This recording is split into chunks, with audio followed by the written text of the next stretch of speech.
अस्सलाम वालेकुम नाज़रीन, मैं हूं मोहम्मद अब्दुल हकीम। 7H न्यूज़ में आपका इस्तकबाल है। कांग्रेस पार्टी की जानिब से कांग्रेस पार्टी के लीडर्स ने चुड़ी बाज़ार में एक मेडिकल कैंप मुनक़िद किया है। श्याम सिंह, लक्ष्मण सिंह, कैलाश सिंह, सत्यनारायण सिंह, किशन साहू, छोटे लाल साहू, लड्डू, यूसुफ खान ने सब मिलकर इन सब ने मिलकर मेडिकल कैंप मुनक़िद किया है। आइए देखते हैं राहुल सिंह की ये रिपोर्ट। मेडिकल कैंप लगाना फ्री संगर समाज में हर चीज़ की दवा दे रहे फ्री में यहाँ पर।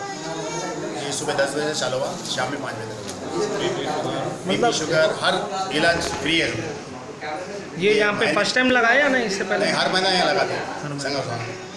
और सलम एरिया में हर बार महीने में 3 बार लगाते हैं।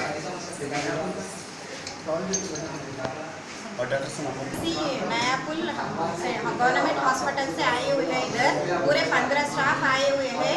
डॉक्टर गुर्रम सक्सेना सर है और हेल्थ सुपरवाइज़र पद्माबाई मैडम है और मेरा नाम है जानकी। मैं मल्टीपर्पज़ हेल्थ वर्कर हूँ और हमारे 15 आशास भी है यहाँ। पूरे स्टाफ 15 मिलकर आए हुए हैं। पूरे एएनसी चेकअप, एएनसी को टीटी देना है और वैक्सीनेशन छोटे बच्चे के 2 साल के अंदर के बच्चों को भी टीका दे रहे यहाँ पर और बीपी टेस्ट भी कर रहे यहाँ पर और शुगर टेस्ट भी कर रहे। पूरा बीपी टेस्ट के, शुगर टेस्ट के जो कोई भी रिजल्ट आए हुए हैं उसको भी दवा दे रहे यहाँ पर। पूरा फ्री में दे रहे, 1 महीने का दवा कंप्लीट दे रहे। छोटे बच्चों को भी दे रहे, बड़े वालों को दे रहे, बड़े बुजुर्गों को भी पूरे दवा मिल रही। इधर महीने में 3 बार लगाते हम इधर हेल्थ कैंप। उसमें हम 600 पेशेंट्स को देखते हम। पूरे दवा इधर फ्री में दे रहे हम।